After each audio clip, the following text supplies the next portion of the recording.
This is something that can be really stressful for families, and it's often the number one thing that families have questions about during their newborn visit. We get a lot of questions about what kind of milk should I give my baby? Am I feeding my baby enough?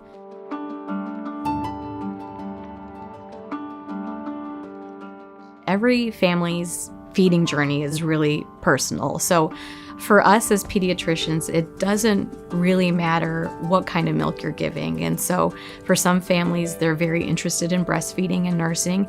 And if that's the case, we are there to support that goal. And for other families, that's not feasible, or formula or bottle feeding is a better option. And all of us really abide by the same rule, which is fed is best. And our main goal during this period is to make sure that one's baby is gaining weight well in a healthy way, and that the whole feeding experience in general does not become overly stressful for the families. Every baby loses a little bit of weight after birth. Some babies lose more weight than others. Our goal is to make sure that weight loss is not too much, and that's why we're seeing families so frequently in the hospital and after birth, and really trying to work towards getting that weight back on track so that babies are back up at their birth weight by the 2-week mark. Every baby comes out with a different sized stomach and a different capacity to eat. For most babies, their stomach on average is sort of the size of a grape on day of life. And every day that your baby gets bigger, their stomach is going to grow a little bit more and a little bit more. Your baby's also going to get stronger every day and have a little bit more stamina when it comes to feeding. It doesn't take a lot to fill up your baby's stomach. It could just be in the beginning, a few milliliters of milk, and that's gonna go up over time. Your baby might not be able to feed or latch for very long on those first hours of life. And as they get older, we expect that stamina to improve and for your baby to just learn how to be better at feeding. In general, we recommend feeding your baby every 2 to 3 hours. That kind of averages out to 8 times a day. But in reality, your baby might be hungry every 45 minutes to an hour, and that's a normal part of the process.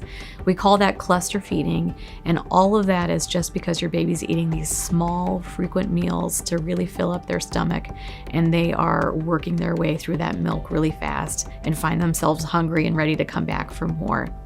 As your baby gets a little bit older and develops a little bit more stamina, they're able to feed more volume at a time, and then they can last longer between feeds.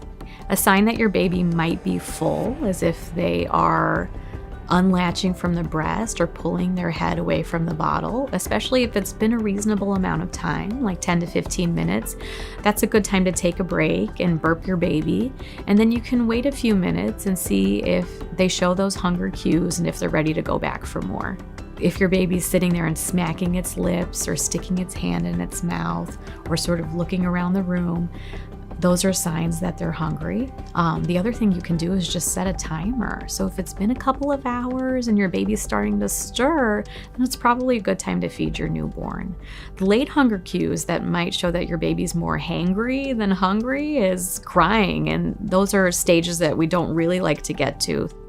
Your baby might not be latching properly if their latch is really shallow and if their mouth isn't open wide enough. We also like to hear a suck and swallow sound for nursing families, and then also a really vigorous suck at the bottle for our babies who are bottle fed. For nursing moms, if you're feeling a lot of pain during those early days of latching, that might be an indication that your baby is not latching completely or latching properly. In the first couple of weeks, we are working really hard to make sure that we're feeding our babies around the clock. So we're having you wake up your baby every 2 to 3 hours regularly to feed them, even if they're passed out sleeping. That changes after the 2-week mark, where we loosen things up a little bit, and we want babies to start sleeping in longer stretches, and we want our parents to start sleeping as well. And part of that comes with just trying to learn and get more familiar with your baby's sleep and wake cues and their hunger and their feeding cues.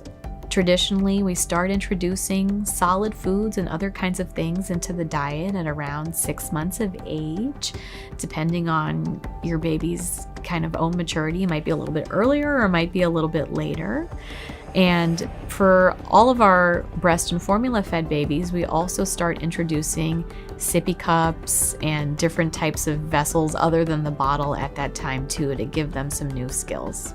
Most babies make that transition from breast milk and formula over to cow's milk at 1 year of age. We're also making a bunch of other transitions at that time. We are transitioning off of a bottle onto a cup. If your baby uses a pacifier, we're saying bye-bye to the pacifier. I know there's a lot of information out there and new information that's coming up every day, but the basics of feeding haven't really changed over time. And it's important to tune out all of the noise and just kind of focus on being a new parent, connecting with your baby, and getting through that day-to-day experience.